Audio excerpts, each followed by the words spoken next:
स्वागत है आप सभी का डीएनएन नॉवल वर्ल्ड में, जहां कहानियां सिर्फ सुनी नहीं, महसूस की जाती है। एपिसोड 21 से 30। प्रलय का दूसरा दिन। प्रलय के दूसरे दिन दुनिया भर के देशों का नुकसान कियानलोंग साम्राज्य की तुलना में 2 गुना था। चूंकि मू किंगक्सू ने साम्राज्य को पहले ही सूचित कर दिया था, इसलिए हालांकि साम्राज्य आधा अधूरा ही सही पर पूरी तैयारी कर चुका था। इस अजीब परिवर्तन में कुछ छोटे देशों ने तो सीधे तौर पर अपने विनाश की घोषणा कर दी, जहां केवल कुछ मुट्ठी भर सुपर मार्शल आर्टिस्ट ही मुश्किल से जीवित बच पाए थे। भारी संख्या में उत्परिवर्ती जीव हर जगह मौजूद थे, जो झुंडों और समूहों में दिखाई दे रहे थे। अंधेरे में डरावने रूपांतरित जीव घात लगाए बैठे थे। उसी समय अत्यधिक बुद्धिमान ईविल सीड लेवल और कैलेमिटी लेवल के जीव विभिन्न शहरों में उत्परिवर्ती जीवों के जत्थों को अपने वश में कर रहे थे और धीरे धीरे शक्तिशाली गुट बना रहे थे। किंगयून हाई स्कूल की स्थिति। किंगयून हाई स्कूल में 3 जनरेटर थे। यदि तीनों को एक साथ चालू किया जाता तो वे पूरे स्कूल को बिजली दे सकते थे। हालांकि वर्तमान में केवल एक इमारत को बिजली देने के लिए एक ही जनरेटर पर्याप्त था। वह शिक्षकों का छात्रावास था, जहां 50 से अधिक उत्तरजीवी रह रहे थे। बिजली आने पर हर किसी ने सबसे पहले अपने फ़ोन चार्ज किए। फिर वे टाइगर साउंड समाचारों को स्क्रॉल करने लगे ताकि देख सकें कि दुनिया कितनी बदल गई है। गू किजुए प्रिंसिपल के कमरे में वापस आया, बिस्तर पर लेट गया और अपना फ़ोन चार्जर में लगा दिया। अजीब बात यह थी कि भले ही उसका शरीर बिजली लाइटनिंग छोड़ रहा था, लेकिन उसके फ़ोन पर कोई असर नहीं पड़ा। प्रिंसिपल के बिस्तर से अभी भी एक स्त्री की सुगंध आ रही थी। उसने स्क्रीन अनलॉक की और मू किंगक्सू के 3 संदेश देखे। तारानकन, नमस्ते, मैं आपको किस नाम से संबोधित करूं? तारानकन, नमस्ते, क्या आप वहां हैं? कुछ बातें हैं जिन पर मैं आपसे चर्चा करना चाहती हूं। तारानकन, नमस्ते, यदि आप ये संदेश देखें तो कृपया उत्तर दें। गू किजुए ने टाइप किया, क्या तुम मू किंगक्सू हो? Ding dong. जैसे ही संदेश भेजा गया, दूसरी ओर से तुरंत उत्तर आया, हाँ, मैं आपको किस नाम से पुकारूं? मेंगक्सी ने कहा कि आप भी इंसान हैं, बस मुझे मिस्टर ब्लैक ड्रैगन कहें। मुझे आपके शेल्टर में बहुत दिलचस्पी है। गू किजुए सीधे मुद्दे पर आया, कुछ समय में मैं इसे अपने कब्जे में ले लूंगा। कृपया तैयार रहें मिस्टर ब्लैक ड्रैगन, चूंकि हम सभी इंसान हैं, आप निश्चित रूप से यहाँ रहने आ सकते हैं, मू किंगक्सू ने उत्तर दिया। गू किजुए ने मजाकिया लहजे में कहा, अगर मैं वहां आ गया तो इंचार्ज कौन होगा? जाहिर है मैं, मू किंगक्सू ने दृढ़ता से कहा। ये देखकर गू किजुए मुस्कुराया और उत्तर दिया, तो फिर चर्चा के लिए कुछ बचा ही नहीं है। तुम्हारी काबिलियत इतनी नहीं कि तुम उस शेल्टर की रक्षा कर सको। मू किंगक्सू ने बेबाकी से कहा, मुझे पता है कि रक्षा करना कठिन होगा, क्योंकि क्लाउड सिटी में अभी भी 2 बहुत शक्तिशाली कैलेमिटी लेवल के जीव हैं, इसीलिए मैं चाहती हूं कि आप साथ मिलकर काम करें। तुम मुझे आदेश देने की कोशिश कर रही हो? हास्यास्पद। इस प्रलय में क्या तुम्हें सच में लगता है कि तुम कोई महत्वपूर्ण व्यक्ति हो? गू किजुए के शब्द अभद्र थे। मिस्टर ब्लैक ड्रैगन इतने अहंकारी हैं, लगता है कि हम किसी समझौते पर नहीं पहुंच सकते। लेकिन क्या आप जानते हैं कि मनुष्यों के बीच प्राचीन मार्शल आर्टिस्ट भी हैं? आपने जनरल लिन के पोते को मारा है, वह आपको नहीं छोड़ेंगे। सच तो यह है कि मू किंगक्सू का गू किजुए से यह संपर्क महज एक परीक्षण था। अगर गू किजुए उनके शेल्टर में शामिल होने के लिए आसानी से मान भी जाता, तो भी मू किंगक्सू सावधानी से विचार करती, क्योंकि यह आदमी बहुत शक्तिशाली था। यदि उसे अंदर आने दिया जाता तो उसे रोकने वाला कोई नहीं होता। मेरा इंसानों का दुश्मन बनने का कोई इरादा नहीं है, लेकिन अगर उन्होंने मुझ पर हमला करने की हिम्मत की तो मैं क्लाउड सिटी शेल्टर के सभी उच्च अधिकारियों को मार डालूंगा। गू किजुए के शब्द शत्रुता से भरे थे। यह कोई मजाक नहीं था, वह वास्तव में ऐसा कर देता। वैसी स्थिति में मिस्टर ब्लैक ड्रैगन, अपना ख्याल रखें, मैं आपके हमले का इंतजार करूंगी। शेल्टर की हलचल। शेल्टर के सेंट्रल विला हॉल में मू किंगक्सू का परिपक्व और आकर्षक चेहरा उदास देख रहा था। इस संदेश का उत्तर देने के बाद उसने गू किजुए की लोकेशन ट्रैक करने की कोशिश की, लेकिन पाया कि उसने उसे पहले ही डिलीट कर दिया था। जियाओ लैन, जाओ और चू मेंगक्सी को बुलाओ। जी। मुख्य द्वार के बाहर पहरा दे रही एक महिला ने यह सुना और तुरंत चली गई। तो यह ब्लैक ड्रैगन है, मुझे अपनी लोकेशन मत पता चलने देना, वरना लिन जेंगक्सियाओ को पता चल जाएगा और तुम मुसीबत में पड़ जाओगे। मू किंगक्सू के चेहरे पर एक ठंडी मुस्कान आई। कुछ मिनटों बाद जियाओ लैन अकेली लौटी। चू मेंगक्सी कहाँ है? मू किंगक्सू ने उसे देखकर भौहें सिकुड़ते हुए पूछा। जियाओ लैन ने कहा, वह भाग गई। वह उस जानवर जैसे आदमी के प्रति वास्तव में वफादार है, यहाँ तक कि उसने अपने माता पिता और छोटी बहन को भी छोड़ दिया। मू किंगक्सू का चेहरा काला पड़ गया और वह क्यूट ट्रेजर को खोजने के लिए निकल पड़ी। उसका इरादा आयरन बैक्ड गोरिल्ला को अपनी ओर करने का था, जो क्लाउड सिटी के शेष 2 शीर्ष कैलेमिटी लेवल जीवों में से एक था। पिछले जीवन में इस गोरिल्ला ने मनुष्यों के साथ सहयोग किया था। पूरे शेल्टर में मू किंगक्सू द्वारा भर्ती किए गए सुपर मार्शल आर्टिस्ट तेज धूप को सोख रहे थे। अगस्त का मौसम दिन भर तप रहा था। शहर में उत्परिवर्ती जीवों के शरीर धूप के संपर्क में आकर तेजी से सूख रहे थे। दोपहर के करीब 3 बजे नए मेहमानों का आगमन। क्लाउड सिटी शेल्टर में एक लड़ाकू हेलीकॉप्टर उतरा। हेलीपैड पर लिन जेंगक्सियाओ पहले से ही उच्च अधिकारियों के एक समूह के साथ उनका स्वागत करने के लिए मौजूद था। जब हेलीकॉप्टर जमीन पर स्थिर हुआ तो 2 लोग बाहर निकले, एक पुरुष और एक महिला। पुरुष एक भिक्षु था जिसने मठवासी वस्त्र पहने थे, वह विश्वसनीय रूप से सुंदर था। महिला एक ताओवादी नन थी जिसने ताओवादी कपड़े पहने थे, हालांकि उसकी शक्ल साधारण थी लेकिन उसका व्यक्तित्व असाधारण था। मेरे क्लाउड सिटी शेल्टर में युवा भिक्षु और ताओवादी नन लिंगक्सी का स्वागत है। दावत तैयार है, कृपया आप दोनों पधारें। लिन जेंगक्सियाओ दिल खोलकर हंसा और उनका स्वागत किया। ताओवादी नन लिंगक्सी ने चारों ओर देखा, फिर उसकी नज़र लिन जेंगक्सियाओ पर पड़ी और उसने पूछा, आपने कितने सुपर मार्शल आर्टिस्ट भर्ती किए हैं? लिन जेंगक्सियाओ ने रास्ता दिखाते हुए कहा, हमने लगभग 8 लाख उत्तरजीवियों को बचाया है और 750 सुपर मार्शल आर्टिस्ट भर्ती किए हैं जो वर्तमान में शेल्टर में अभ्यास कर रहे हैं। एक समाचार रिपोर्ट जारी करने और सुपर मार्शल आर्टिस्ट अलायंस स्थापित करने की तैयारी करें। जो लोग शामिल नहीं होते हैं वे मानवता विरोधी हैं और उन्हें खत्म कर दिया जाना चाहिए, नन लिंगक्सी ने निर्णायक रूप से कहा। लिन जेंगक्सियाओ ने चापलूसी करते हुए मुस्कुराया, जी हाँ, हमने समाचार की सामग्री पहले ही तैयार कर ली है, बस इसे जारी करने का इंतजार है। ये दोनों इनेट मार्शल आर्टिस्ट थे। उसने मार्शल आर्टिस्ट के रैंक के बारे में सुना था, एक्वायर्ड, इनेट, ग्रैंड मास्टर और ग्रेट ग्रैंड मास्टर।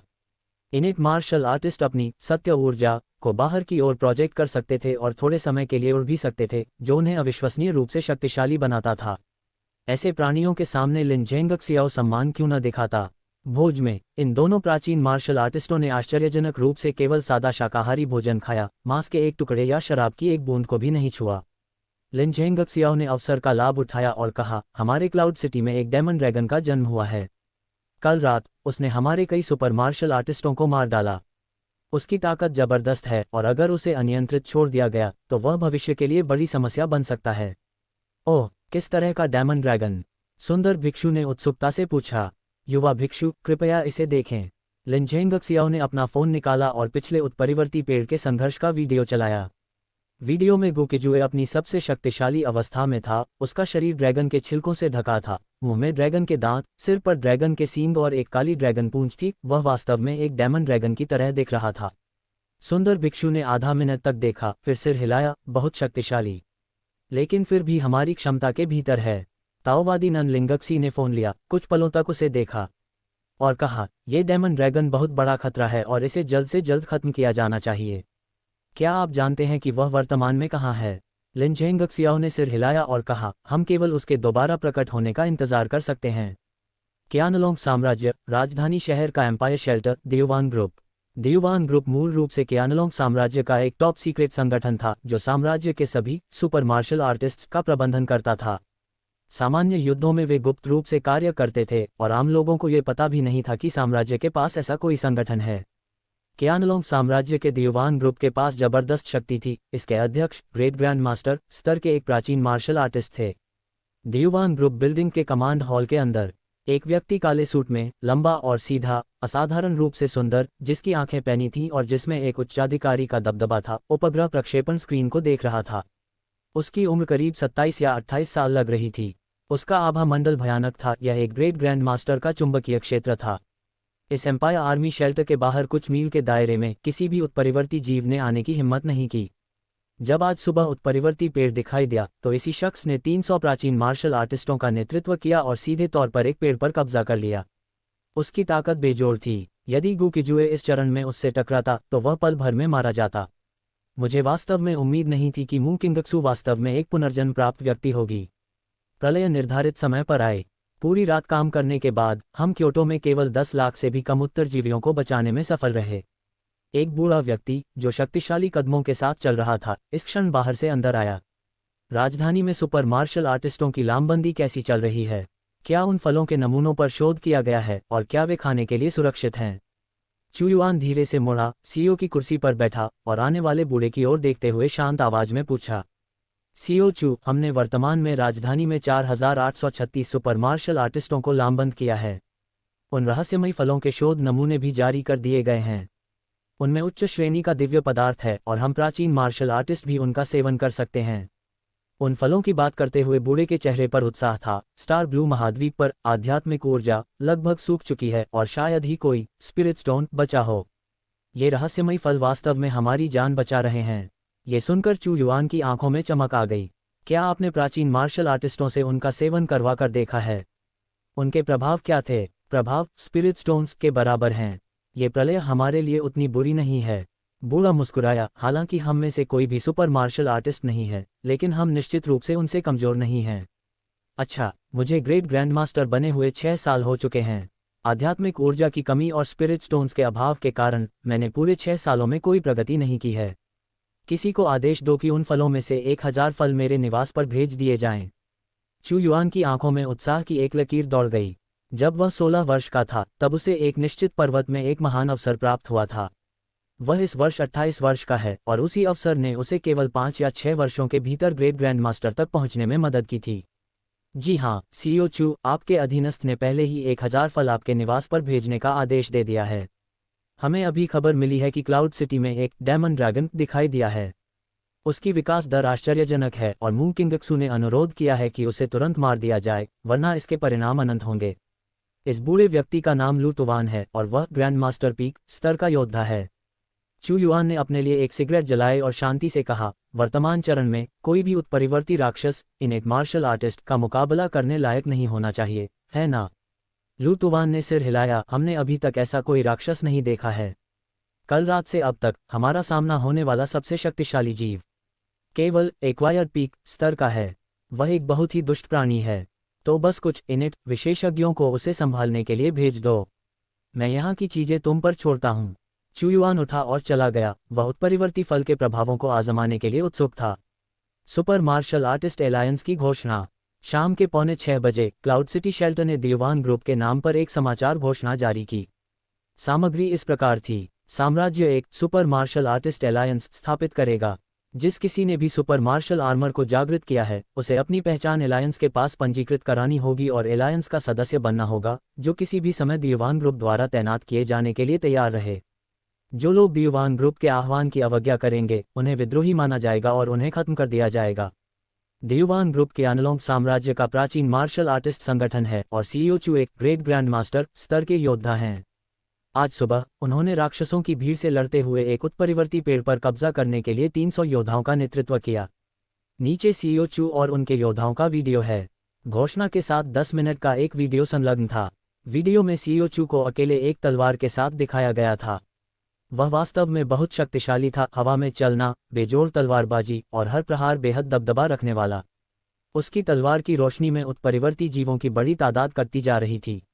उसके शरीर के चारों ओर दिखाई देने वाली सत्य ऊर्जा एक ड्रैगन की तरह गर्जना कर रही थी। इस वीडियो ने क्लाउड सिटी के सभी सुपर मार्शल आर्टिस्टों को झकझोर कर रख दिया। आम लोग इसे देखकर बहुत प्रोत्साहित हुए। मानवता के बीच ऐसा शक्तिशाली व्यक्ति होना लोगों के लिए सुरक्षा की उम्मीद लेकर आया। चिड़ियाघर में मू किंगक्सू। क्लाउड सिटी का एक चिड़ियाघर। इंसान, तुम इस सम्राट के क्षेत्र में क्यों आए हो? कैलेमिटी लेवल का सिल्वरबैक गोरिल्ला, जो एक हटे कट्टे, गंजे और मजबूत आदमी में बदल गया था, उसने इस चिड़ियाघर के सभी उत्परिवर्ती जानवरों पर नियंत्रण कर लिया था। हॉल के अंदर गंजा सिल्वरबैक अपने तथाकथित सिंहासन पर ऊंचा बैठा था। मू किंगक्सू ने थोड़ा मुस्कुराते हुए कहा, नमस्ते वानर सम्राट सिल्वरबैक। मेरे पास एक शेल्टर है और मैं आपको उसकी रक्षा के लिए आमंत्रित करना चाहती हूँ। वहाँ का वातावरण यहाँ से बहुत बेहतर है। क्या आपकी कोई रुचि है? फायदे। वानर सम्राट सिल्वरबैक ने न तो मना किया और न ही सहमति दी, बल्कि सीधे फायदों के बारे में पूछा। दुनिया बदलने से पहले ही उसकी बुद्धि बहुत तेज थी। वह जानता था कि इंसान उसे पाल रहे थे, इसलिए उसके मन में उनके प्रति कोई शत्रुता नहीं थी। आप किस तरह के फायदे चाहते हैं? मू किंगक्सू ने पूछा। उदाहरण के लिए उत्परिवर्ती फल। सिल्वरबैक ने एक जंगली मुस्कान दी। अगर हम भविष्य में फल तोड़ने में सफल रहे तो आपको निश्चित रूप से अधिक मिलेंगे। हम उन्हें योग्यता के अनुसार वितरित करेंगे। मू किंगक्सू ने मुस्कुराते हुए कहा, इसके अलावा दियुवान ग्रुप के सीईओ चू उन किसी भी जीवों को नहीं छोड़ेंगे जो मनुष्यों के प्रति शत्रुता रखते हैं। ये हमारे सीईओ चू की शक्ति है। ये कहते हुए मू किंगक्सू ने उसे वह 10 मिनट का वीडियो दिखाया। बहुत शक्तिशाली। सिल्वरबैक ने वीडियो देखकर गहरी आशंका व्यक्त की। मू किंगक्सू ने गंभीरता से कहा, इंसानों के साथ सहयोग करना यहाँ रहने से निश्चित रूप से बेहतर है। आपने गौर किया होगा कि अंधेरे में और भी भयानक जीव घात लगाए बैठे हैं। एक सुरक्षित शेल्टर होने का मतलब है कि आपको उन डरावने जीवों द्वारा शिकार किए जाने का डर नहीं रहेगा। सिल्वरबैक गोरिल्ला ने सहमति में सिर हिलाया। जब मैं कल रात शिकार पर निकला था तो मैंने भी अंधेरे में शक्तिशाली और दुष्ट जीवों को महसूस किया था। ठीक है, शेर राजा, मोर राजा, उन भाइयों को इकट्ठा करो जिनमें क्षमता है। हम इनके साथ शेल्टर चलेंगे। शाम के 7:30 सूरज की लालिमा धीरे धीरे फीकी पड़ गई और रात ने धीरे धीरे धरती को अपनी आगोश में ले लिया। क्लाउड सिटी के किंगयुन हाई स्कूल के गेट के बाहर एक सुनहरे रंग का वियर्ड ट्रांसफॉर्मेशन जीव प्रकट हुआ। उसका शरीर काली बिजली छोड़ रहा था और उसका आभा मंडल बेहद कमजोर था। करीब से देखने पर उसके कंधों पर गहरे घाव थे जिनसे सुनहरा खून बह रहा था। लॉर्ड ब्लैक ड्रैगन, मैं आपकी शरण में आया हूँ। कृपया अपनी यह बिजली वापस ले लीजिए। वह सुनहरा जीव तुरंत जमीन पर घुटनों के बल बैठ गया। उसकी तीखी और कर्कश आवाज पूरे स्कूल में गूंज उठी। जब से सुबह गुकिजुए ने उसे घायल किया था, न केवल उसके घाव भर रहे थे बल्कि उसके शरीर के भीतर दौड़ती हिंसक बिजली शांत होने का नाम नहीं ले रही थी, जो उसकी जीवन शक्ति को लगातार नष्ट कर रही थी। उसने चाहे कितने भी जीवों को खाया, सब बेकार रहा। मरने की इच्छा न होने के कारण वह यहाँ आया था, इस उम्मीद में कि वह आदमी उसे बचा सकता है। स्वाइप स्वाइप, आवाज सुनकर झाओहू, जीशांग और बाइहू वहां पहुंचे। जब उन्होंने देखा कि यह एक वियर्ड ट्रांसफॉर्मेशन जीव है तो तीनों चकित रह गए। लेकिन उसकी गंभीर चोटों और कमजोर स्थिति को देखकर उन्होंने राहत की सांस ली। तुम हमारे बॉस को ढूंढ रहे हो? बाइहू ने पूछा। इस भीषण गर्मी में बाइहू ने सफेद रंग का कॉम्बैट सूट पहना था। उसकी खूबसूरती और कातिलाना आंखें किसी का भी दिल जीत लेने वाली थीं। वह अब 3rd रैंक के शिखर पर थी। 2-3 और फलों के साथ वह निश्चित रूप से 4th रैंक पर पहुंच जाती। झाओहू और जीशांग भी अब क्रमशः एम्परर रैंक और सेंट रैंक के स्तर पर पहुंच चुके थे। हाँ, मैं लॉर्ड ब्लैक ड्रैगन की सेवा करने के लिए तैयार हूँ। मैं बस उनसे ये बिजली वापस लेने की प्रार्थना करता हूँ। अगर ऐसा ही चलता रहा तो मैं मर जाऊंगा। उसकी आवाज़ दुष्टता से भरी और कर्कश थी। अंदर आकर इंतजार करो, बॉस अभी सो रहे हैं। बाइहू प्रसन्न थी। अगर उन्हें एक वियर्ड ट्रांसफॉर्मेशन जीव की सेवा मिल जाती तो यह उनके लिए एक बड़ी मदद होती। प्रिंसिपल की वापसी। तभी दूर से 2 सुपर मार्शल आर्टिस्ट तेजी से वहां पहुंचे। आगे वाले ने यक्ष कवच और पीछे वाले ने व्हाइट टाइगर कवच पहना था। उनकी कदकाठी से पता चल रहा था कि दोनों महिलाएं थीं। तुम लोग कौन हो? वे स्कूल के गेट के बाहर रुकीं। जीशांग चिल्लाया। और तुम कौन हो? मैं कौन हूँ? यक्ष कवच वाली महिला ने अपना हेलमेट उतारा और कहा, मैं यहाँ की प्रिंसिपल हूँ। अरे प्रिंसिपल मैम, आप? जीशांग ने उन्हें तुरंत पहचान लिया। बाई जिंगई ने जीशांग की ओर देखा और कहा, क्या चल रहा है? स्कूल में अभी भी उत्तरजीवी बचे हैं। मैं उन्हें एम्पायर आर्मी शेल्टर ले जाने के लिए यहाँ आई हूँ। जीशांग ने कहा, इस बारे में अंदर चलकर बात करते हैं। बाई जिंगई अपनी बेटी के साथ स्कूल में दाखिल हुई और वह सुनहरा जीव भी उनके पीछे पीछे चला। उसका मन इन इंसानों को खा जाने का कर रहा था। यह विशुद्ध रूप से उसकी प्रवृत्ति थी। प्रिंसिपल की इमारत के दूसरे तल के कॉन्फ्रेंस रूम में। क्या तुम्हारा बॉस मेरे कमरे में रह रहा है? जब बाई जिंगई को पता चला तो उसके चेहरे पर शर्म की लाली दौड़ गई। उसे अपने दराज में रखे अपने खिलौने की याद आ गई। जीशांग ने कहा, प्रिंसिपल मैम, अगर बॉस एम्पायर शेल्टर नहीं जाते तो हम भी नहीं जाएंगे। आप अन्य बचे हुए लोगों से पूछ सकती हैं कि क्या कोई आपके साथ जाना चाहता है। बाई जिंगई ने भौहें सिकुड़ते हुए कहा, तुम लोग भी सुपर मार्शल आर्टिस्ट हो। अगर तुम पंजीकरण नहीं कराते तो तुम्हें विद्रोही माना जाएगा। मुझे यकीन है कि तुमने साम्राज्य की शक्ति देखी होगी। इससे कोई फर्क नहीं पड़ता जब तक हम बॉस के साथ हैं। जीशांग ने दृढ़ता से कहा, मैं तुम्हारे बॉस से मिलना चाहती हूँ। बाई जिंगई ने कहा। गुकिजुए का विकास। इस समय गुकिजुए वास्तव में जाग चुका था। एक आरामदायक नींद के बाद वह बिस्तर पर टेक लगाकर एक के बाद एक उत्परिवर्ती फल खा रहा था। उसके पास 108 फल थे। 15 फल खाने के बाद वह 4th रैंक पर पहुंचा। 30 और खाने के बाद वह 4th रैंक के शिखर पर पहुंचा।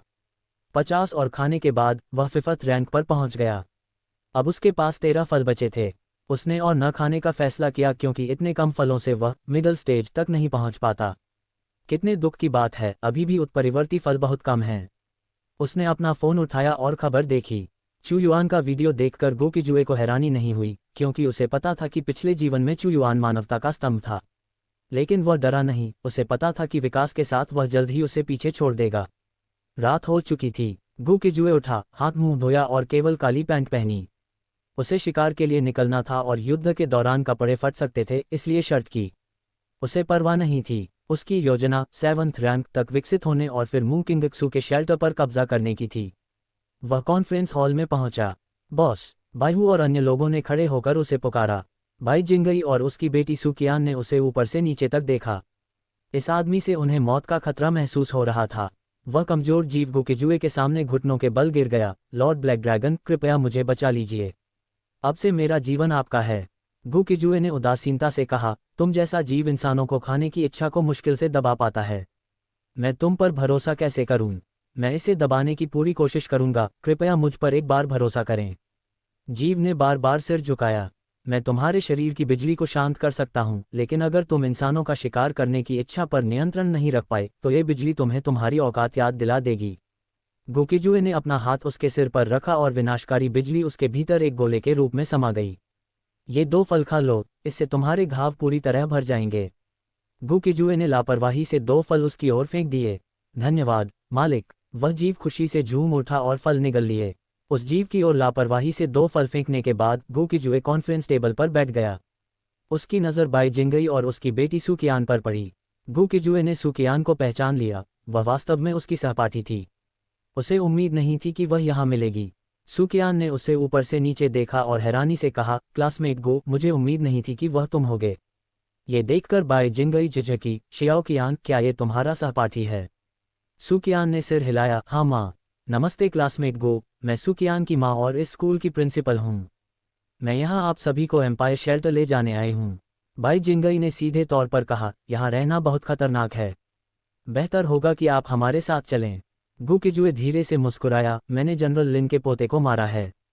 क्या आपको लगता है कि वह मुझे अंदर आने देगा? बाई जिंगई के पास कोई जवाब नहीं था। जाओ और यहाँ के बचे हुए लोगों से पूछ लो। जो तुम्हारे साथ जाना चाहता है उसे जाने दो। जो यहाँ रुकेंगे मैं उनकी रक्षा करने की पूरी कोशिश करूंगा।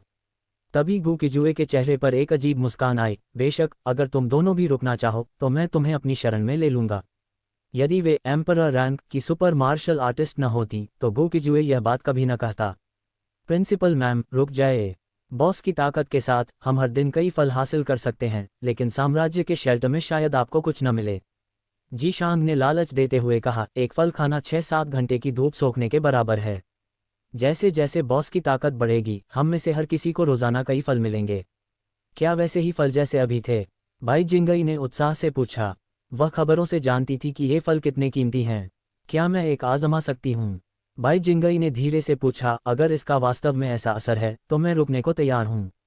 इस प्रलय में शक्ति ही सब कुछ है। गुकिजुए ने बिना कुछ कहे अपने स्पेस से 2 फल निकाले और उनके सामने रख दिए। माँ बेटी ने उसे धन्यवाद दिया और फल खाए। फल मुंह में जाते ही घुल गए और एक गर्म लहर उनके शरीर में दौड़ गई। फल खत्म होते ही उनकी हथेलियों पर बना सुपर मार्क चमक उठा और वे 2 स्टार से सीधे 3 स्टार सुपर मार्शल आर्टिस्ट बन गईं। उनकी खुशी देखकर गुकिजुए ने शांत स्वर में कहा, अब से जिसे भी फल चाहिए उसे योगदान के बदले मिलेंगे। रात को रसद इकट्ठा करने जाओ और दिन में फल छीनने के बाद शांति से अभ्यास करो। चू मेंगक्सी का धोखा, खाना तैयार है। तभी वू जियाओ ने आकर आवाज दी, मालिक, मैं अब चलता हूँ। सुबह तक मैं आप इंसानों के लिए पर्याप्त भोजन लेकर वापस आऊंगा। वह सुनहरा जीव, जो अब ठीक हो चुका था, धीरे से बोला, अगर तुम कल सुबह तक वापस नहीं आए तो मैं तुम्हारे दिमाग में मौजूद बिजली के गोले को सक्रिय कर दूंगा और तुम्हारा अस्तित्व मिटा दूंगा। गुकिजुए ने उसे एक ठंडी नज़र से देखा। मैं ऐसी हिम्मत नहीं करूंगा। कहते ही वह जीव खिड़की से बाहर उड़ गया। क्लासमेट गो, शियाओकियान और मैं भी यहीं रुकेंगे। बाई जिंगई फल के लालच को नहीं छोड़ पाए। गुकिजुए ने सिर हिलाया, ठीक है, पहले खाना खा लो, फिर तुम सबको रसद लेने बाहर जाना है। बाई जिंगई ने हल्का सा खांसते हुए कहा, क्लासमेट गो, तुम मेरे कमरे में रुक रहे हो, मुझे अपना कुछ सामान समेटना है। तुम लोग नीचे जाओ, मैं अभी आती हूँ। जैसी तुम्हारी इच्छा। गुकिजुए सबको लेकर नीचे चला गया। बाई जिंगई जब अपने कमरे में गई और दराज को थोड़ा खुला देखा तो उसका चेहरा शर्म से लाल हो गया। ये उसने पक्का देख लिया होगा। नीचे डाइनिंग रूम में चू मेंगक्सी कहाँ है? वह यहाँ क्यों नहीं है? गुकिजुए ने चारों ओर देखा। झाओ हू ने सिर हिलाया, मैंने उसे लौटते नहीं देखा। क्या वह इंसानी योद्धाओं को देखकर भाग गई या शायद किसी मुसीबत में पड़ गई? सुकियान ने यह सुना तो कहा, चू मेंगक्सी, वह एम्पायर शेल्टर में है, मैंने उसे वहां देखा था। धत्तेरे की, पक्का उस कुतिया ने हमें धोखा दिया है। झाओ हू चौंक गया। गुकिजुए की आंखों में ठंडी चमक कौंधी। उसने अपना फ़ोन निकाला और चुमेंगक्सी को कॉल किया, पर पाया कि उसने उसे ब्लॉक कर दिया है। 6 गू किजुए की आंखों में हत्या की भावना भर गई। मुझे उसे पहले ही मार देना चाहिए था। मैं बहुत दयालु बन रहा था। दरवाजे पर मौत। डेमन ड्रैगन, बाहर निकल और अपनी मौत का सामना कर। तभी स्कूल के बाहर से एक महिला की तेज आवाज गूंजी। कमीनी, उसने सच में हमें बेच दिया। जी शांग और झाओ हु गुस्से से पागल हो गए। सुकियान ने धीरे से कहा, बॉस, आज क्लाउड सिटी शेल्टर में 2 इनेट योद्धा आए थे। पक्का ये वही होंगे। अगर उसने मुझे धोखा देने की हिम्मत की है तो मैं उसे उसके परिवार को अपनी आंखों के सामने मरते हुए दिखाऊंगा। गू किजुए की आंखें ठंडी हो गईं और वह बाहर की ओर चल दिया। स्कूल के गेट के बाहर वहां केवल 2 लोग थे, एक सुंदर भिक्षु और एक ताओवादी नन। सुंदर भिक्षु मुस्कुराया, उस महिला की बात माने तो वह इंसान है, इसलिए उसे ड्रैगन पुकारना गलत है। नन ने तिरस्कार से कहा, कोई इंसान ऐसा कैसे देख सकता है? इस तरह की विकृति को खत्म करना ही होगा। तुम दोनों बहुत अहंकार से बात कर रहे हो। क्या सच में लगता है कि तुम मुझे मार सकते हो? मुझे लगता है तुम अपनी मौत को बुला रहे हो। गू किजुए अपने साथियों के साथ बाहर आया। जैसा सोचा था वैसा ही अहंकारी। इंसानी योद्धाओं की हत्या करने के जुर्म में तुम आज निश्चित रूप से मरोगे। नन ने अपनी 3 फीट लंबी हरी तलवार निकाली और उसे गू किजुए की ओर तान दिया। अमिताभ, वत्स, अभी भी समय है, वापस लौट आओ। भिक्षु ने शांत स्वर में कहा, अगर तुम आत्मसमर्पण करते हो तो मैं तुम्हारे जीवन की रक्षा की गारंटी देता हूँ। झाओ हु ने उपहास किया, पाखंडी साधु, क्या भौंक रहे हो? आत्मसमर्पण? क्या तुम्हें सच में लगता है कि तुम कोई बड़ी चीज हो? इंसान होकर भी राक्षसों का साथ दे रहे हो, तुम सब मरने के लायक हो। नन की आंखों में जानलेवा चमक थी। उसके शरीर के चारों ओर सत्य ऊर्जा घूमने लगी और एक झटके के साथ वह अपनी तलवार लेकर सीधे गू किजुए की ओर झपटी। उस महिला ताओवादी नन का परिवार उत्परिवर्ती राक्षसों के हाथों मारा गया था, इसी कारण वह सभी राक्षसों से घृणा करती थी। उसने प्राचीन मार्शल आर्ट की पदचाप का उपयोग किया और अपनी 3 फीट लंबी किंगफेंग तलवार को लहराते हुए आगे बढ़ी। उसका पूरा शरीर सघन इनेक्ट्रूकी से ढका था। उसने तलवारबाजी की एक अत्यंत तीव्र शैली का प्रदर्शन करते हुए गू किजुए पर हमला किया। गू किजुए ने उस पर हमला करने वाली नन को एक भावशून्य और ठंडी निगाह से देखा। उसके पीछे से 2 काले ड्रैगन गर्जना करते हुए प्रकट हुए। उन्होंने अपने विशाल खून जैसे लाल मुंह खोले और काली बिजली उगलते हुए आगे झपट पड़े। धड़ाम, खनक, कड़क, नन की तलवार से निकली स्वॉर्ड की का सामना करते हुए उन दोनों ड्रैगन ने उसे अपने मुंह से फाड़ डाला और पलक झपकते ही नन के बिल्कुल सामने पहुंच गए। हाँ, नन के चेहरे के भाव बदल गए। उसने फुर्ती से अपने पैर पटकते हुए रोशनी की गति से पीछे हटने की कोशिश की। इनेट मार्शल आर्टिस्ट, कुछ खास नहीं। गू किजुए की आंखों में खून जैसी लाल रोशनी चमकी और उसके शरीर के चारों ओर हिंसक बिजली कड़कने लगी। एक धमाके के साथ उसने अपने पैरों के नीचे के कंक्रीट के फर्श को चकनाचूर कर दिया। वह अत्यंत आक्रामक तरीके से नन के सामने पहुंचा और अपना बड़ा हाथ, जो बिजली से घिरा हुआ था, सीधे उसके चेहरे की ओर बढ़ाया। उसकी गति अकल्पनीय थी। ये कैसे संभव है? नन की आंखें फटी की फटी रह गईं। उसे कभी उम्मीद नहीं थी कि यह व्यक्ति इतना शक्तिशाली होगा। एक जोरदार आवाज के साथ गू किजुए ने उसके चेहरे को कसकर पकड़ लिया और फिर उसे एक छोटे चूजे की तरह जोर से दूर फेंक दिया। उसकी हथेली में मौजूद बिजली की विनाशकारी शक्ति के कारण नन का पूरा चेहरा लहूलुहान हो गया। उसकी त्वचा का कोई भी हिस्सा साबुत नहीं बचा था, यहाँ तक कि उसकी आंखें भी अंधी हो गई थीं। अगले जन्म में इतना अहंकार मत करना, गू किजुए ने ठंडी आवाज में कहा और एक लंबा डग भरते हुए उसे खत्म करने के लिए अपना हाथ उठाया। यदि वह अभी भी 4th रैंक पर होता तो उसे शायद इस नन के खिलाफ अपनी पूरी शक्ति लगानी पड़ती, लेकिन 5th रैंक पर पहुंचने के बाद एक मामूली इनेट योद्धा उसके लिए सिर्फ कुचलने वाली चीज थी। रुको, तभी उस सुंदर भिक्षु ने प्रतिक्रिया दी। वह गुस्से में दहाड़ा, उसके चारों ओर सुनहरी रोशनी चमकने लगी और उसने गू किजुए की ओर 3 चमकदार सुनहरी हथेलियों के निशान दागे। धड़ाम, दहाड़, गू किजुए ने अपने जुड़वां ड्रैगन को उन निशानों को नष्ट करने के लिए भेजा, जबकि उसका अपना बड़ा हाथ सीधे नन के सिर पर पड़ा। एक धमाके के साथ नन ने खून की उल्टी की और मौके पर ही मारी गई। ये कैसे हो सकता है? अब उस भिक्षु का धैर्य जवाब दे गया। उसके चेहरे पर खौफ साफ दिख रहा था। उसने बिना एक शब्द कहे पीछे मुड़कर अपनी पूरी ताकत से भागने का फैसला किया। इनेट योद्धा थोड़ी देर के लिए हवा में उड़ सकते थे। वह आसमान की ओर बढ़ा ताकि उस क्षेत्र से बचकर निकल सके। यहीं रुको, गू किजुए ने ऊपर देखा। उसकी हथेली में बिजली एक बिजली के भाले के रूप में जमा हुई, जिसे उसने भागते हुए भिक्षु की ओर दे मारा। झट, भाले ने आसमान को चीर दिया और पलक झपकते ही भिक्षु की पीठ तक पहुंच गया।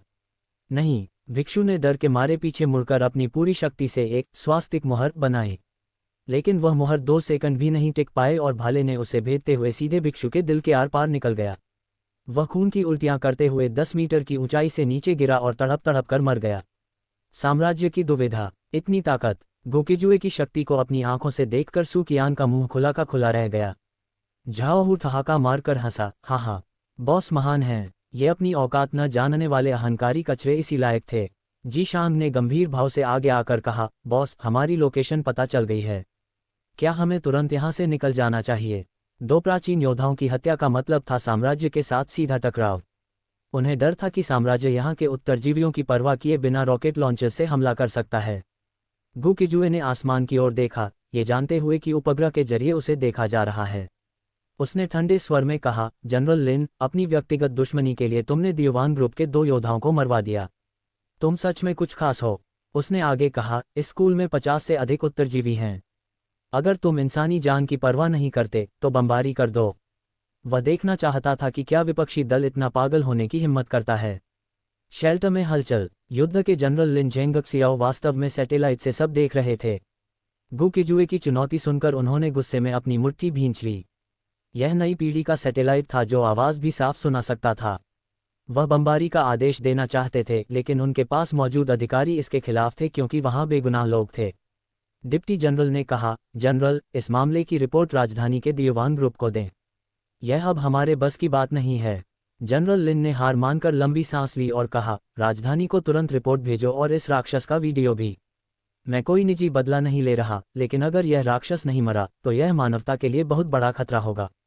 अधिकारियों के बीच चर्चा होने लगी कि कैसे इनेट योद्धा भी उस ड्रैगन डेमन का मुकाबला नहीं कर पाए। कुछ अधिकारियों का मानना था कि गुकिजुए इंसानों के प्रति उतना हिंसक नहीं था जितना कि वह उन लोगों के प्रति था जो उसे उकसाते थे। चू मेंगक्सी का नया मोड़। क्या हत्या का प्रयास विफल रहा? जब चू मेंगक्सी को यह खबर मिली तो उसे अपनी आंखों पर विश्वास नहीं हुआ। क्या वह आदमी इनेट योद्धाओं से भी मुकाबला कर सकता है? सूट पहने एक सुंदर युवक ने सिर हिलाया, मुकाबला नहीं, बल्कि उसने उन दोनों को मार डाला। मेंगक्सी, तुमने उस राक्षस को धोखा दिया है। अगर वह नहीं मरा तो तुम खतरे में पड़ जाओगी। मुझे खेद है कि मैंने तुम्हें इस स्थिति में डाला। यह युवक लिन यचेन था जो चू मेंगक्सी का पहला प्यार था। चू मेंगक्सी शांत थी। उसने कहा, भाई चेन, कोई बात नहीं। दियोवान ग्रुप उसे कभी जीवित नहीं छोड़ेगा। जब मामला बढ़ेगा तो शायद सीईओ चू खुद आएंगे। वह निश्चित रूप से मरेगा। उसे गुकिजुए के प्रति कभी कोई वफादारी नहीं थी। वह केवल उसकी शक्ति के डर से उसके साथ थी। अब जब उसे पता चला कि साम्राज्य के पास उससे भी बड़े योद्धा हैं तो उसका वापस जाने का कोई इरादा नहीं था। इंसानी दिल हमेशा चंचल होता है, खासकर जब उसे मजबूर किया गया हो। लिन यचेन ने कहा, मम, मेरी माँ तुमसे मिलना चाहती हैं। चलो चलें। उसकी माँ और कोई नहीं बल्कि सैटेलाइट विभाग की मंत्री थीं। रात के 8:30 बजे आसमान में 2 चांद लटके हुए थे जो स्टार ब्लू महाद्वीप के चक्कर लगा रहे थे। कोई नहीं जानता था कि यह अतिरिक्त चांद कहाँ से आया। खगोल विज्ञान विभाग भी कुछ समझ नहीं पा रहा था, बस धुंधला सा अनुमान था कि नया चांद एक रहस्यमयी चुंबकीय क्षेत्र छोड़ रहा है। वैज्ञानिकों का संदेह था कि पुराना चांद शायद इंसानी विकास को रोकने के लिए एक लूनर मैट्रिक्स था और नया चांद उसके प्रभाव को कम करने आया है। रात स्याही जैसी काली थी और उत्परिवर्ती राक्षस बेखौफ घूम रहे थे। राजधानी दियोवान ग्रुप बिल्डिंग कॉन्फ्रेंस हॉल। चुयुआन मेज के ऊपरी सिरे पर बैठा था और स्क्रीन पर वीडियो देख रहा था। उसके साथ मेज पर 4 और लोग थे, 2 ग्रैंडमास्टर स्तर के बुजुर्ग, एक बूढ़ी औरत और एक मध्यम आयु वर्ग की सुंदर महिला जिसने ताओवादी वस्त्र पहने थे। क्या ये बच्चा वास्तव में इंसान है? ताओवादी वस्त्र वाली महिला ने वीडियो देखते हुए कहा, जहां गुकिजुए उसके लॉन्ग्यून माउंटेन के शिष्यों का संहार कर रहा था। उसकी आंखें ठंडी थीं। बुजुर्ग लू तुवान ने गुकिजुए के बचपन से अब तक का सारा कच्चा चिट्ठा खोल दिया, कैसे वह एक अनाथ था और उसके दत्तक माता पिता उसके साथ बुरा व्यवहार करते थे, जिससे उसका स्वभाव एकाकी और उदास हो गया। चुयुआन ने मेज थपथपाते हुए कहा, हो सकता है उसने म्यूटेशन का प्रतिरोध किया हो। मैंने आप सबको यहाँ ये चर्चा करने के लिए बुलाया है कि इस बच्चे का क्या किया जाए। वहाँ मौजूद ग्रैंडमास्टर्स के बीच बहस छिड़ गई। कुछ उसे आत्मरक्षा के लिए छोड़ देने के पक्ष में थे तो कुछ उसे मारने के। अंत में चुयुआन ने अपना फैसला सुनाया, वह शोध के लिए उपयुक्त है। यदि हम उसके जीन का अध्ययन कर सकें तो शायद हमारे साम्राज्य का हर नागरिक ड्रैगन की तरह शक्तिशाली बन सकेगा। बिना किसी विरोध के दियोवान ग्रुप ने गुकिजुए को पकड़ने के लिए 4 इनेट पीक विशेषज्ञों को हेलीकॉप्टर से क्लाउड सिटी भेजने का आदेश दिया। इस दुनिया की क्रूरता यही थी, कोई सही या गलत नहीं था। गुकिजुए की योजना। Cloud city, Qingyun high school. गुकिजुए छत पर खड़ा रात के आसमान को देख रहा था। उसे पता था कि साम्राज्य उसे अपना गिनी पिग प्रयोग का चूहा बनाने की कोशिश करेगा। उसकी आंखों में निर्दयता चमक उठी। तुम मुझे गिनी पिग बनाना चाहते हो? डर है कि तुम्हारी उम्र इतनी लंबी नहीं होगी। उसने मू किंगक्सू को एक आखिरी चेतावनी संदेश भेजा, मैं तुम्हें एक और मौका दे रहा हूं। मेरा फ्रेंड रिक्वेस्ट स्वीकार करो और अपना शेल्टर छोड़ दो, वरना जब मैं खुद उसे लेने आऊंगा तो तुम्हें जरूर मार दूंगा। गू किजुए को एक सुरक्षित किले की जरूरत थी क्योंकि जल्द ही समुद्र से जुड़े युन रिवर के रास्ते भयानक समुद्री राक्षस जमीन पर आने वाले थे। रात के अंधेरे में वह एक शिकारी बन चुका था। उसकी योजना थी कि वह मू किंगक्सू के शेल्टर के बाहर छिपकर इंतजार करेगा और मौका मिलते ही अंदर घुसकर तबाही मचा देगा। वानर सम्राट और काला ड्रैगन। सुबह के लगभग 4 बजे गू किजुए ने अभी अभी एक वियर्ड ट्रांसफॉर्मेशन जीव को निगला था और 5th रैंक पर पहुंच गया था। तभी उसे एक जोरदार दहाड़ सुनाई दी। क्या ये गोरिल्ला की दहाड़ है? वह समझ गया कि मू किंगक्सू ने सिल्वरबैक एम्परर को जीत लिया है। वह तुरंत वहां पहुंचा और देखा कि 2 जांघ करीब 20 फीट ऊंचे गोरिल्ला को 4 भूरे रंग के वियर्ड ट्रांसफॉर्मेशन जीवों ने घेर रखा था। गोरिल्ला बुरी तरह घायल था। जैसे ही गू किजुए अंधेरे से बाहर आया, उन चारों जीवों में खौफ फैल गया। ब्लैक ड्रैगन की ख्याति उन जीवों के बीच मौत का पैगाम थी। वे भागने लगे, लेकिन गू किजुए ने उन्हें मौका नहीं दिया। कड़क बिजली की कौंध। उसने अपनी थंडर ड्रैगन स्वॉर्ड से उन जीवों को एक एक करके मौत के घाट उतार दिया। 1 मिनट से भी कम समय में वह उन जीवों की लाशें लिए गोरिल्ला के सामने खड़ा था। वानर सम्राट इतना डर गया कि वह घुटनों के बल गिर गया और अपनी जान की भीख मांगने लगा। गू किजुए ने उससे पूछा, मू किंगक्सू, क्या तुम उसे जानते हो? हाँ मालिक, मैं जानता हूँ, गोरिल्ला कांपते हुए बोला। गू किजुए ने एक क्रूर मुस्कान के साथ कहा, बहुत अच्छा। मैं वह शेल्टर चाहता हूँ। मैं दूर इंतजार करूंगा और तुम उनसे दरवाजा खुलवाओगे। गोरिल्ला ने चापलूसी करते हुए कहा, जी, मुझे भी लगता है कि केवल आप ही उस शेल्टर के असली हकदार हैं। गू किजुए ने गोरिल्ला को उसके घाव भरने के लिए 4 उत्परिवर्ती फल दिए और कहा, 5:30 बजे हम शेल्टर के बाहर मिलेंगे। इसके बाद वह फिर से अंधेरे में गायब हो गया ताकि 6th रैंक तक पहुंचने के लिए कुछ और जीवों का शिकार कर सके। प्रलय का तीसरा दिन, सुबह के 5 बजे से कुछ समय बाद। आसमान से दोनों चांद धीरे धीरे ओझल हो गए और गर्मी की इस सुबह में भोर होने ही वाली थी। क्लाउड सिटी शेल्टर पर इस समय एक लड़ाकू हेलीकॉप्टर उतरा।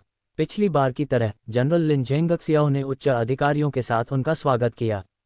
हेलीकॉप्टर से 4 लोग उतरे, एक बुजुर्ग, एक मध्यम आयु वर्ग का व्यक्ति, 30 की उम्र की एक महिला और एक कम उम्र की युवती। उन्हें पहले ही पहुंच जाना चाहिए था, लेकिन रास्ते में उन पर कीटनुमा उत्परिवर्ती जीवों ने हमला कर दिया था, जिनमें 4th और 5वीं रैंक के कीट सम्राट शामिल थे। रात भर चली भीषण लड़ाई के कारण उन्हें देर हो गई। वह डेमन ड्रैगन कहाँ है? लिन जेंगक्सियाओ के बोलने से पहले ही बुजुर्ग ने ठंडे स्वर में पूछा। जनरल ने सम्मानपूर्वक उत्तर दिया, वे किंगयुन हाई स्कूल में हैं। क्या आप अभी वहां जाना चाहते हैं? महिला ने बिना कोई जवाब दिए अपने फोन पर स्कूल की लोकेशन ट्रैक की और कहा, लोकेशन मिल गई है, चलो। वे तुरंत निकल गए। उन्होंने क्लाउड सिटी के अधिकारियों की ओर देखा तक नहीं। उनका मिशन ड्रैगन को जिंदा पकड़ना था, इन लोगों से शिष्टाचार निभाना नहीं।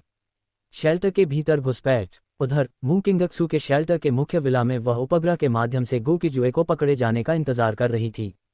उसे यह नहीं पता था कि गू किजुए उसके शेल्टर के ठीक बाहर खड़ा है। बॉस, अंधेरे से गू किजुए को निकलते देख वानर सम्राट खुशी से आगे बढ़ा। जाओ, उनसे दरवाजा खुलवाओ, फिर मैं प्रकट होऊंगा। सफ़ेद बाल, खून जैसी लाल आंखें और पीछे 2 भयानक ड्रैगनों के साथ गू किजुए ने शेल्टर को देखा। तभी क्यूट ट्रेजर वहां पहुंचा। वह 5वीं रैंक पर पहुंच चुका था।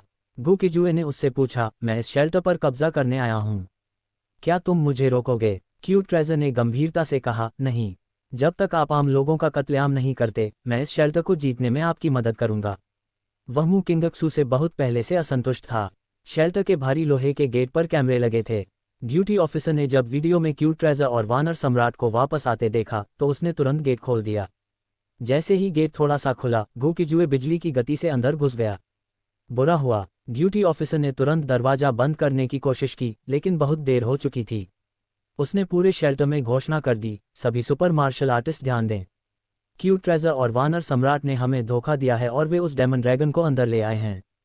उन्हें तुरंत खत्म करें। लेकिन शेल्टर के सैकड़ों मार्शल आर्टिस्टों में से कोई भी आगे नहीं बढ़ा। वे जानते थे कि उन 2 शक्तिशाली जीवों के साथ ब्लैक ड्रैगन सम्राट से लड़ना आत्महत्या के समान है। सब चुपचाप तमाशा देखने लगे। मू किंगक्सू की हार। विला के अंदर मू किंगक्सू, चुबेक्सुआन और अन्य लोगों के चेहरे का रंग उड़ गया। क्यूट ट्रेजर ने हमें धोखा दिया। चुबेक्सुआन डर के मारे कांपने लगा। हमें तुरंत हेलीकॉप्टर से भागना होगा। मुकिंगक्सू का चेहरा पीला पड़ गया था। वे विला से कुछ 100 मीटर दूर खड़े हेलीकॉप्टर की ओर भागे। लेकिन जैसे ही वे बोर्ड करने वाले थे, दूर से एक थंडर स्पीयर बिजली का भाला हवा को चीरता हुआ आया और हेलीकॉप्टर को तबाह कर दिया। उनकी भागने की उम्मीद खत्म हो गई। खौफ भरी आंखों से उन्होंने देखा कि नेतृत्व कर रहा उनका दुष्स्वप्न उनकी ओर बढ़ रहा है। मुकिंगक्सू डर और निराशा में लड़खड़ा गई। चुबेक्सुआन भी टूट चुका था क्योंकि उसकी बेटी ने इस आदमी को धोखा दिया था। गुकिजुए अपने 2 साथियों के साथ वहां पहुंचा और व्यंग्य से कहा, मैं अभी आया ही हूं और तुम सब जाने की इतनी जल्दी में क्यों हो। मुकिंगक्सू ने अपना आर्मर हटा दिया और अपने होंठ चबाते हुए कहा, गुकिजुए, मैं तुम्हें ये शेल्टर देने के लिए तैयार हूं। कृपया मुझे जाने दो, मैं फिर कभी तुम्हारी दुश्मन नहीं बनूंगी। अगर तुम मुझे जाने नहीं देना चाहते तो मैं तुम्हारी स्त्री बनने के लिए तैयार हूं। गुकिजुए ने एक ठंडी मुस्कान दी, हाँ, अगर तुमने मेरे अंदर आने से पहले इतने प्यार से बात की होती तो मुझे खुशी होती। लेकिन अब बहुत देर हो चुकी है। उसी समय किंग्यून हाई स्कूल में वह डायमंड ड्रैगन कहाँ गया। राजधानी से आए 4 इनेक पीक योद्धा यहाँ पहुंच चुके थे। उन्होंने बलपूर्वक सभी उत्तरजीवियों और सुपर मार्शल आर्टिस्टों को टीचिंग बिल्डिंग के बाहर मैदान में इकट्ठा कर लिया था। हमें छोड़ दीजिए, वह डायमंड ड्रैगन हमें अगवा करके यहाँ लाया था। बड़े भाई बहनों, कृपया हमें बख्श दें। हाँ, उस जानवर ने हमें अपना गुलाम बनाने के लिए यहाँ कैद किया था। पूजनीय स्वामियों, उसे मार डालिए। न्याय कीजिए स्वामियों। वहां मौजूद आम लोग डर के मारे गुकिजुए को कोसने लगे और झूठी कहानियां गढ़ने लगे कि उन्हें अगवा किया गया था। तुम जैसे कचरे मरने के लायक हो। क्या बॉस ने कभी तुम्हें चोट पहुंचाई? वह अब तक तुम सबको खाना पीना दे रहे थे, है ना? जी शांग ने उन लोगों के चेहरे देखकर नफरत से थूका। धिक्कार है, अगर मुझे ये पता होता तो मैंने तुम्हें मरने के लिए छोड़ दिया होता। झाओहू की आंखें गुस्से से लाल थीं। भाई जी, इन कचरों से बात करके अपनी जबान क्यों गंदी कर रहे हो? अगर मुझे मौका मिला तो मैं इन सबको मार डालूंगा। वह बिल्कुल मजाक नहीं कर रहा था। जो हमारे साथ शेल्टर वापस चलना चाहते हैं, इधर आ जाओ, मुख्य बुजुर्ग ने ठंडे स्वर में कहा। सर, सभी उत्तरजीवी बाढ़ की तरह उनकी ओर दौड़ पड़े। और तुम लोग, क्या तुम अब भी उस डायमंड ड्रैगन का साथ दोगे और मानवता के दुश्मन बनोगे? उस महिला योद्धा ने झाओहू, जीशांग और अन्य 20 सुपर मार्शल आर्टिस्टों की ओर देखा। भाई जिंगई और सुकियान बेहद दुविधा में थीं। क्या वे यहाँ रुककर मौत का जोखिम उठाएं या साम्राज्य के पास लौट जाएं? लेकिन बाकी योद्धाओं के मन में कोई दुविधा नहीं थी। उन्होंने ठान लिया था कि वे मरते दम तक गुकिजुए का साथ देंगे। अंधेरे से मौत का आगमन। आप चारों, हमारा बॉस मानवता का दुश्मन कब से हो गया? जी शांग ने उपहास किया, अगर हमारे बॉस न होते तो आपकी तरफ खड़े ये दर्जनों लोग अब तक राक्षसों का रात का खाना बन चुके होते। युवा महिला ने कहा, उस डायमंड ड्रैगन ने तुम्हारा ऐसा कैसा ब्रेन वॉश किया है? क्या तुम्हें मौत से डर नहीं लगता? बकवास बंद करो, मारना है तो मार डालो, ऊंचे ऊंचे भाषण मत झाड़ो, वू जियाओ ने तंज कसा। मुख्य बुजुर्ग की आंखों में हत्या की भावना जागी, जिद्दी और अधर्मी।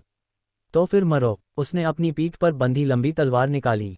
उसके चारों ओर भयानक ट्रू की गूंजने लगी। वह इन मानवता विरोधी सुपर मार्शल आर्टिस्टों का कत्लेआम करने के लिए आगे बढ़ा। खिखिखी। तभी अंधेरे से एक के बाद एक शैतानी और डरावनी हंसी गूंजी।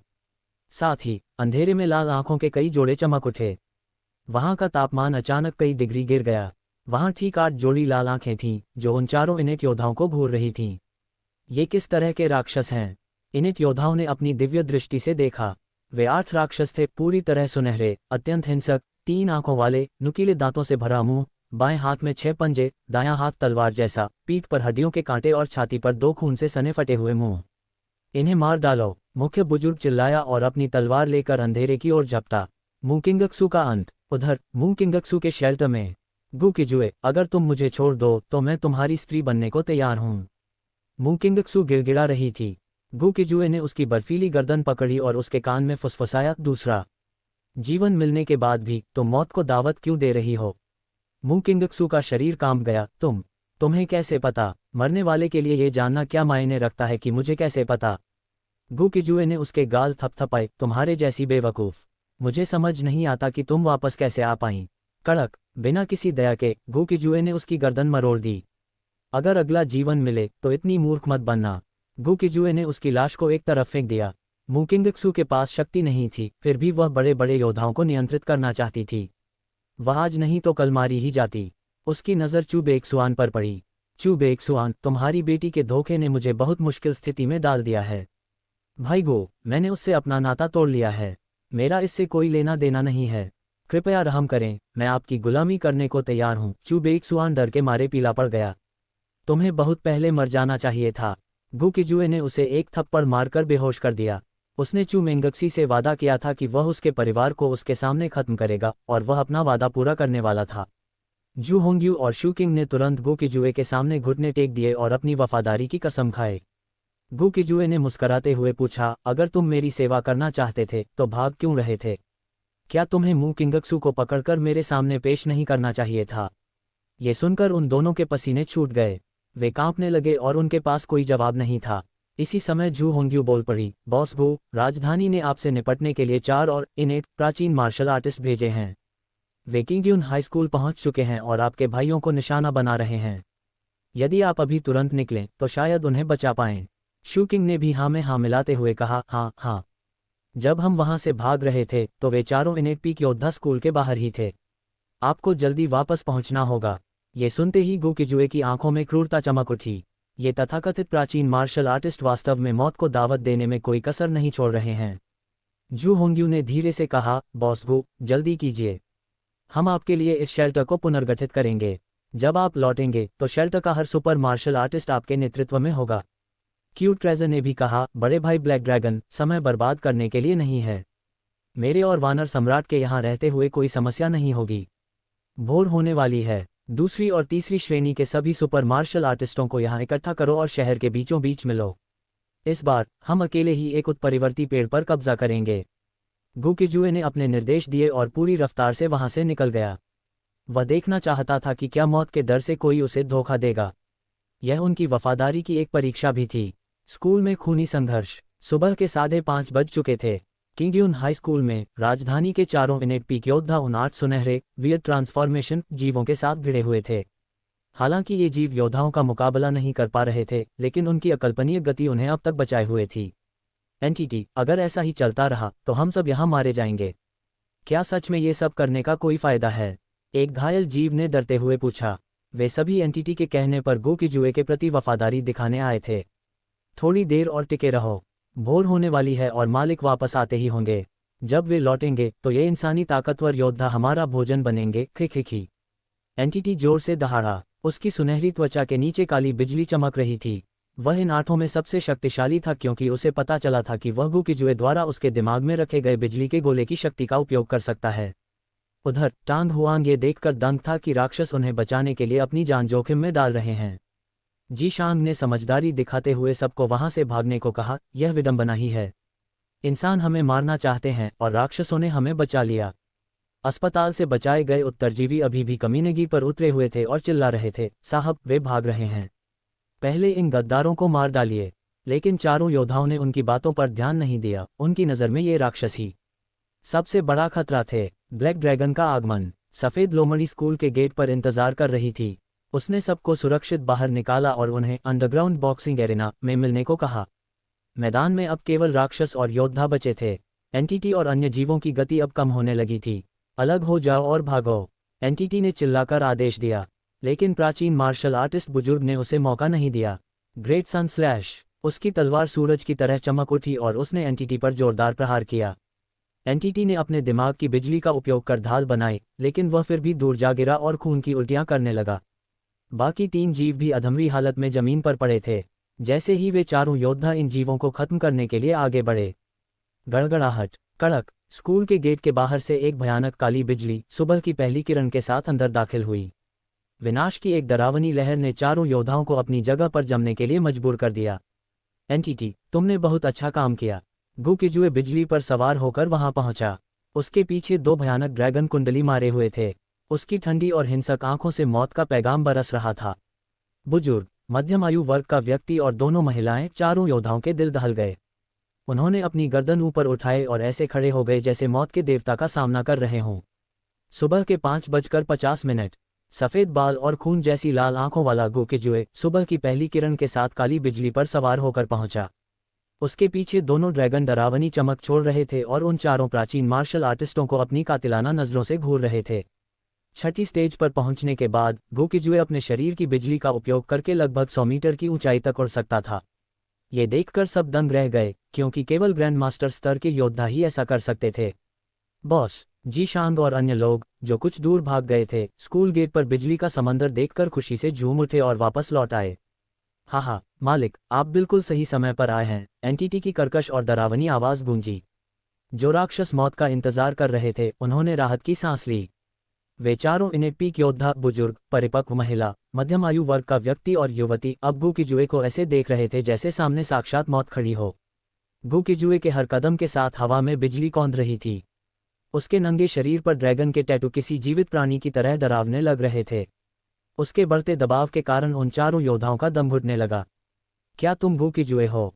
हम राजधानी के सीईओ चू के आदेश पर तुम्हें आमंत्रित करने आए हैं, बुजुर्ग योद्धा ने अपनी घबराहट छुपाते हुए हाथ जोड़कर कहा। अब उनमें अहंकार का नामो निशान नहीं था। तुम्हारा कैसा आमंत्रण? तुमने मेरे भाइयों पर हाथ उठाया। क्या तुम्हारा दीवान ग्रुप इसी तरह लोगों को आमंत्रण देता है? गू की जुए की लाल आंखों में बिजली चमकी। तभी बुजुर्ग के फोन पर राजधानी के सीईओ चू युआन की कॉल आई। उसने स्पीकर ऑन किया। चू युआन की प्रभावशाली आवाज गूंजी। गू की जुए, मैं तुम्हें देख रहा हूं। मैं चाहता हूं कि तुम इनके साथ राजधानी लौट आओ। मैं तुम्हारी जान की सुरक्षा की गारंटी देता हूं। ये सुनकर गू की जुए ने एक शैतानी मुस्कान दी। तुम ऊंचे पदों पर बैठने के आदी हो चुके हो, है ना? मैंने तुम्हें कभी नहीं उकसाया, फिर भी तुम मुझे मारने पर तुले हो। अब तुम सब नर्क जाओ। गू की जुए ने अपनी उंगली हवा में लहराई। उंगली से निकली भयानक बिजली ने शून्य को चीर दिया और एक काली दरार बना दी। पट अगले ही पल इनेट पीक बुजुर्ग का शरीर कमर से 2 हिस्सों में कट गया। उसकी चीखें स्कूल में गूंज उठीं और वह तड़पते हुए मर गया। ये गू की जुए की नई शक्ति थी, लाइटनिंग स्लैश। भागो! ये देख बाकी तीनों योद्धा जान बचाकर भागने लगे, लेकिन गू की जुए ने अपनी उंगलियों के इशारे से तीन और बिजली की दरारें पैदा की। कुछ ही मीटर दूर भागते हुए वे तीनों भी कमर से 2 टुकड़ों में कट गए और उनके प्राण पखेरु उड़ गए। राक्षस, तुमने मुझे सच में गुस्सा दिला दिया है। जमीन पर पड़े खून से सने फोन से चू युआन की दहाड़ सुनाई दी। अगर तुम मुझे मारना या मुझ पर शोध करना चाहते हो तो मैं तुम्हारा स्वागत करता हूं। गू की जुए ने फोन को पैर से कुचल दिया। कृतघ्न उत्तरजीवियों का अंत। वहां मौजूद 50 से ज्यादा उत्तरजीवी, जो अब तक गू की जुए को कोस रहे थे, अब पाला बदलकर उसकी जय जयकार करने लगे।